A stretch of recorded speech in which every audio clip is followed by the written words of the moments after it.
The Lion and the Beasts.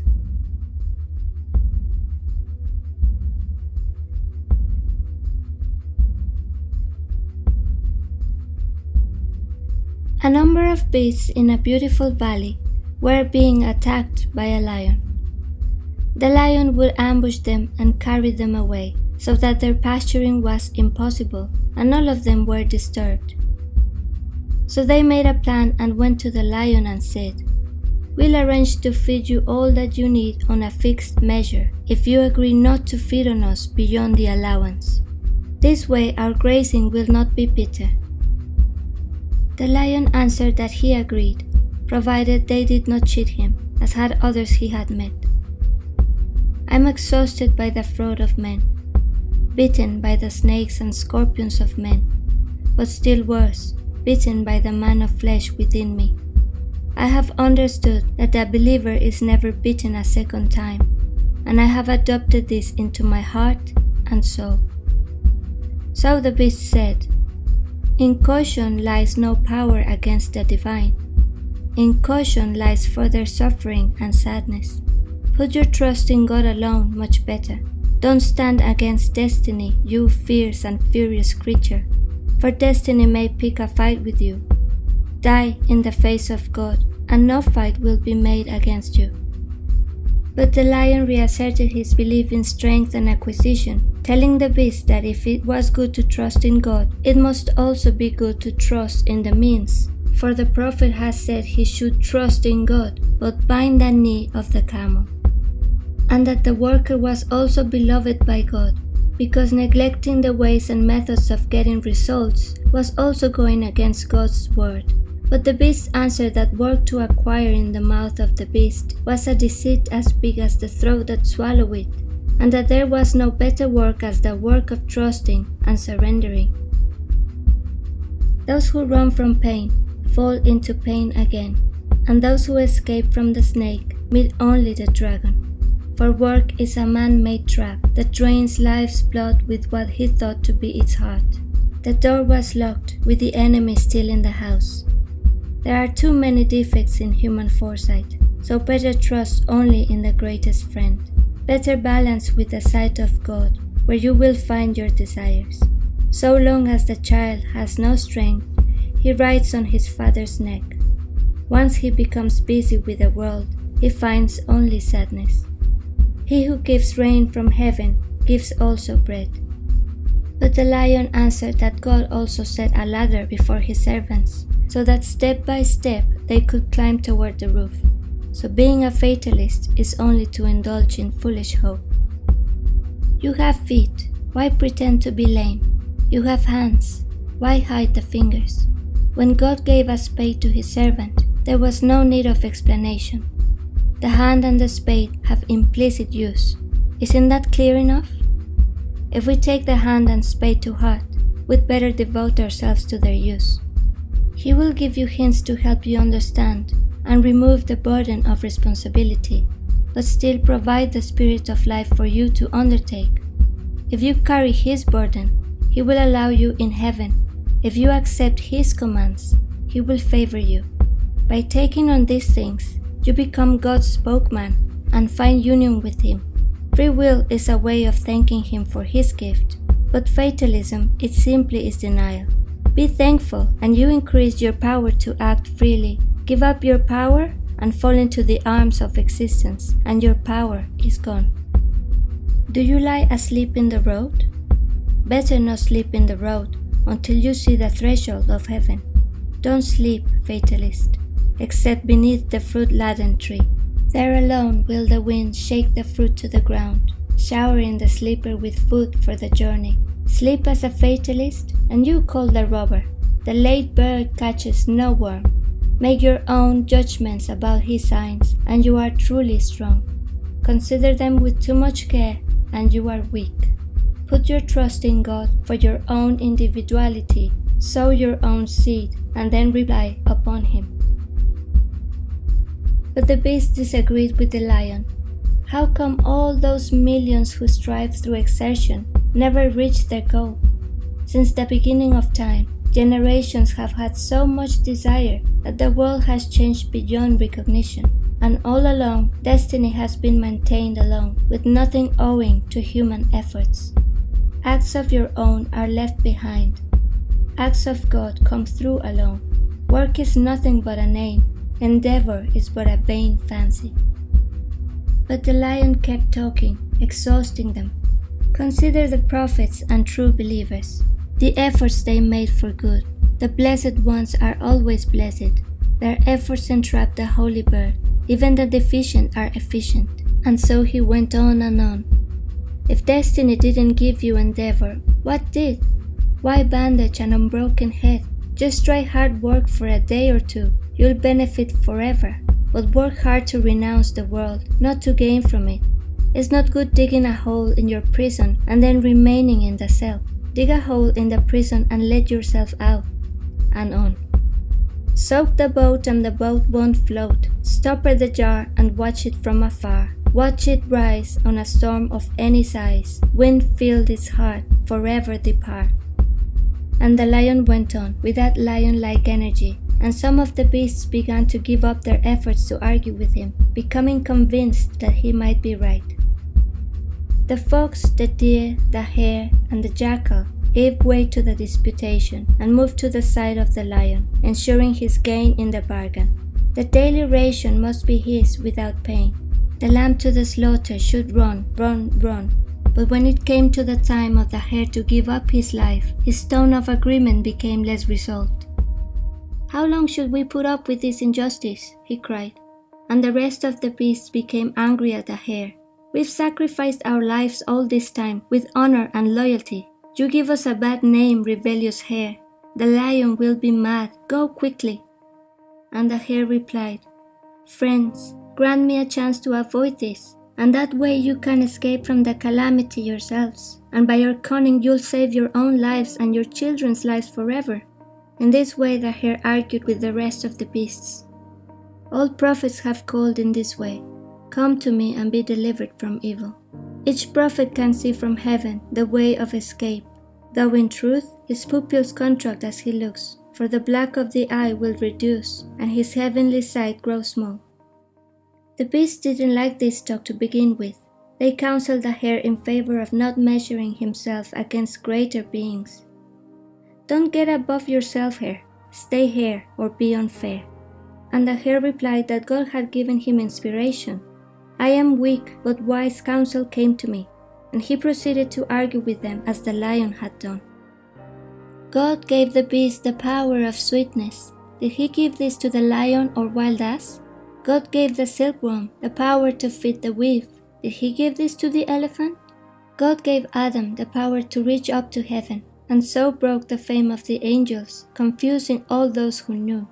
These priests had the muscle of prevention that they wrapped around our eyes, to keep us away from those lofty castles, nor drink the milk of sublime. Dogma and doctrine blinded, the sense and perception in darkness, no milk for all those. But into the blood heart a jewel, which God gave not to the seas and skies. When will we raise from this form? How long will the soul lack reality? If form is our only virtue, then man and Mohammed are the same. The likeness of Adam, is this Adam? Where is the spirit? Go find the jewel so rarely found. The lion was brought down when God shone his light on humanity, and what is written in words doesn't justify the greatness of the spirit. For the spirit shines like the sun, from the place that is nowhere and everywhere, without place, not even in the sky. And so it can be said that this topic has no end, but we must listen to the hare with our hearts and not our minds, or we'll never comprehend what his words are telling us. For in this way the hare had a plot to catch the lion, but through a form of knowledge that arose from the spirit. Those who have this knowledge make the lion and the crocodile helpless. And the other beasts asked the hare to tell them his secret and relate what he planned to do against the lion. They suggested to him that to share his secret would make it stronger. Take counsel with those you trust. But the hare would not tell them the secret, and said to them, "Sometimes odds are even, and evens are odd. Breathe your secret on the mirror, and the mirror becomes dim.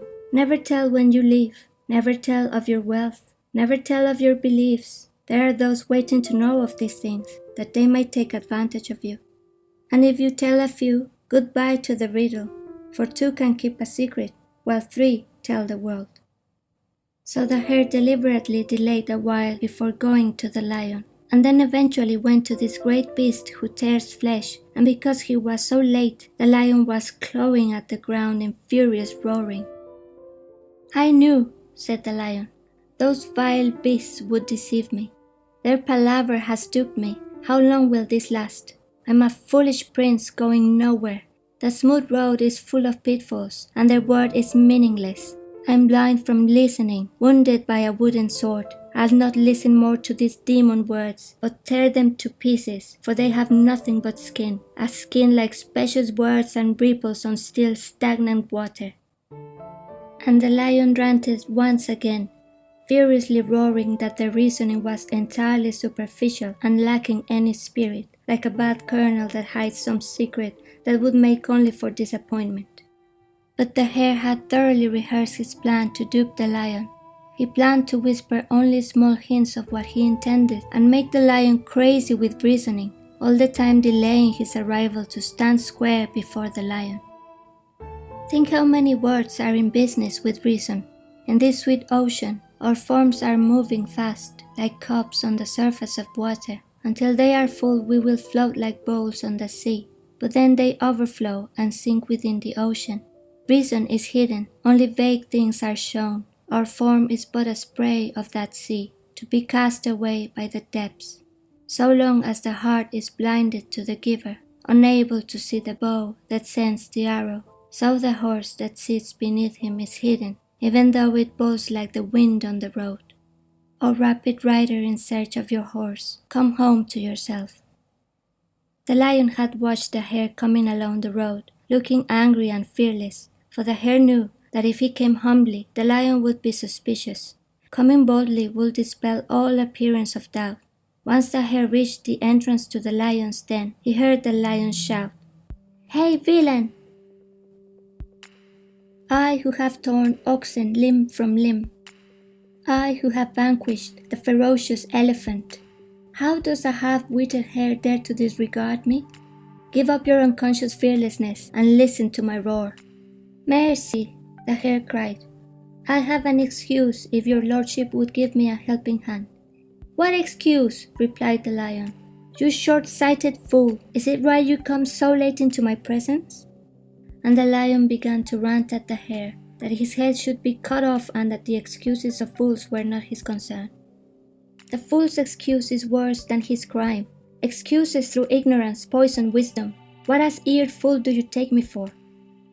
But the hare had an answer as always. "O king," he replied, "allow one as worthless as I a moment's worthiness. I have suffered so much oppression. Make an offering of mercy from your high place to one who is lost.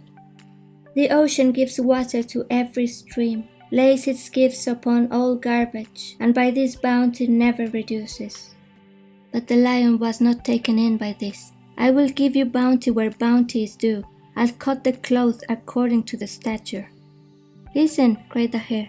"If I'm not a fitting object for your grace, I'll surrender myself to your violence. At breakfast time this morning, I set off to come to you with a friend, appointed by the beast to accompany me as a companion. On the road we were attacked by another lion, and although I told him that we were your pitiful slaves, and that you are the king of kings, this lion was not impressed, and called you an idiot and a useless lion. He threatened to tear us, and you to pieces, if we tried to leave his door. Let me for the last time behold the face of my king, and I will tell him also of you," I said to the lion. He said that if I led my companion with him as a pledge, he would allow me to visit you, and although we pleaded with him to let us both go, he seized my friend and left me to go alone. From now then, this lion has barred the road. The thread of our promise is broken. Forget our covenanted allowance from now, for I tell you the bitter truth. If you want a stipend, then clear the way. Come forth and repel the irreverent one." "Come on then," the lion said. "Show me where he is, and you go in front to prove to me that you speak the truth. I will give him, and others like him, the punishment they deserve. Or if it's a lie, then I'll give you your deserts instead." The hare set out in front of the lion, acting as a guide, and leading the lion to his snare, a deep well that would drown him. Eventually they arrived near the deep pool of water hidden beneath straw on the ground. The water bears a blade of straw. How will a blade hide a mountain? The snare of his guile was a noose for the lion. A marvelous hare would carry off a lion. As Moses drew the Pharaoh with his host as the army into the river Nile, as a gnat with half a wing holds like a suitor to Nimrod's call, don't listen to the soft-spoken word, for this is the snare full of bait. If he gives you some candy, regard it as venom. If he cares for your body, regard it as cruel. For a jewel is a stone, and jasper is wool when we're drunk with the perversion of the senses. Once the lion and the hare came closer to the well, the hare pulled back, and the lion grew suspicious. "Why do you pull back? Come on." The hare replied that he had lost his power to step forward because his soul trembled with fear and his courage had fled. "Don't you see the color of my face so pale? My paleness gives evidence of my inner trepidation. Have pity of me, for the color of my face indicates the state of my heart. Give your love to brighten my heart and face. A red complexion declares satisfaction, while a pale one is not thankful. This comes upon all humans and animals, minerals and plants, and the world is hopeful and then thankful. The garden dons a green robe and then is bare. The sun rises fire-colored and then sinks headlong. The stars shine in the four quarters of the sky and then are consumed. The moon is draped like a phantom and then excited with fever. The earth lies silent and then erupts with quakes. The inherent woe has shattered the mountains to grains of sand, and the air from freshness to foul sink. Sweet water, vital friend to the spirit, stands still to be bitter. Fire puffed up with pride dies quickly with the wind. From the turmoil of the sea, can you tell of its changes? The whirling heaven ever seeking and searching, now high, now middle, now low. Here too is fortune and misfortune for the hosts of stars. And you, whole as well as part, take note of every single mixture, for the whole suffers grief from each part. How you must know the paleness of decay and the uncooperative elements of water, earth, of fire and air. For life is the peace of contraries, and death is the proof of this war.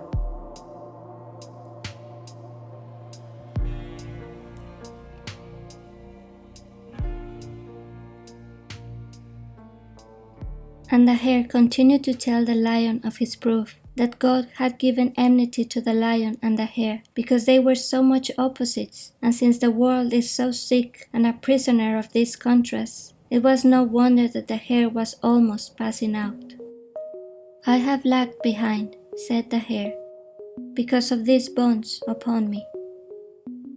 So the lion said to him, "Among all these maladies that you speak of, tell me the most important one, for this is what I really want to know." And the hare replied that the lion who had taken his companion along the way lived inside the well that lay beneath the straw ahead of them, for this was a good place for him to keep safe against harm. Spiritual joys come only from solitude, so everyone wise chooses the bottom of a well, for the darkness down there beats the darkness up here. He who follows at the heels of the world never saves his head. "Come on," said the lion. "Take a look down there and tell me if the lion is present." "I'm terrified," replied the hare. "Please take me beside you to look, for with your mind of generosity I can pluck up the courage and open my eyes down into the well."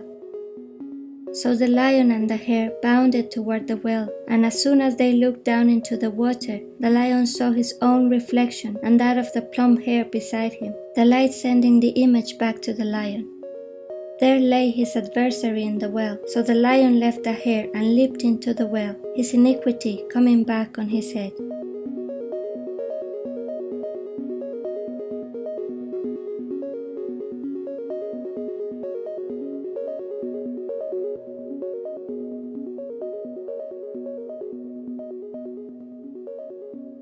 All evildoers find a dark well, so say all the wise.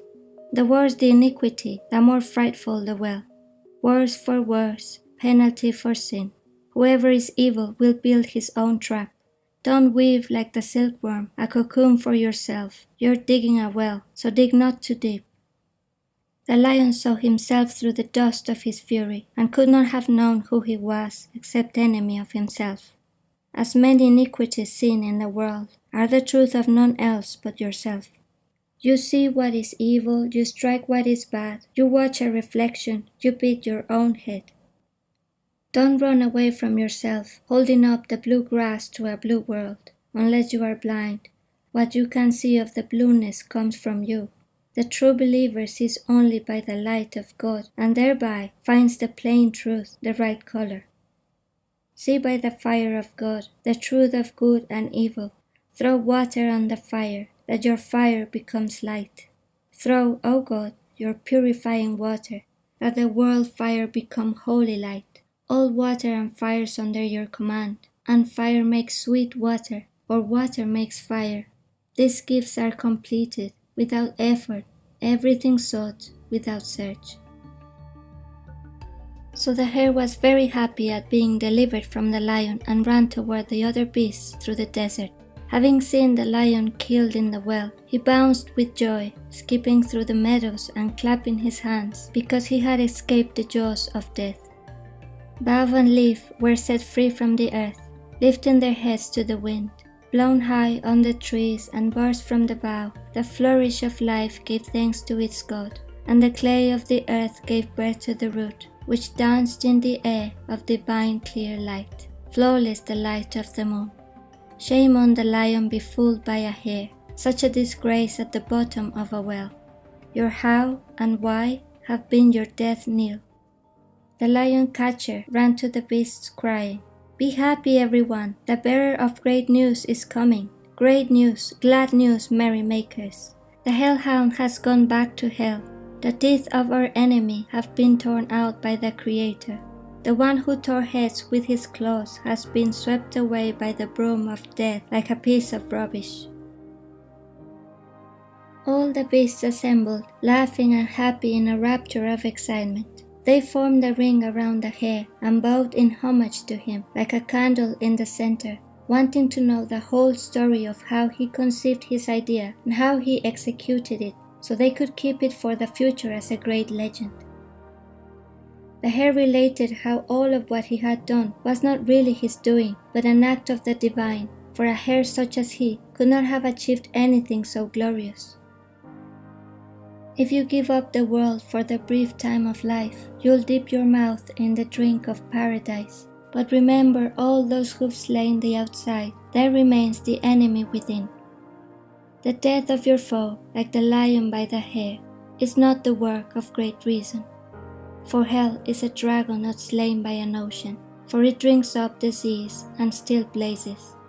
Be straight like an arrow and escape from the bow. This way you'll hit square to the mark. Turn back from the outer. Set your eyes to within. Deem small of account the lion you face, for the lion must conquer himself.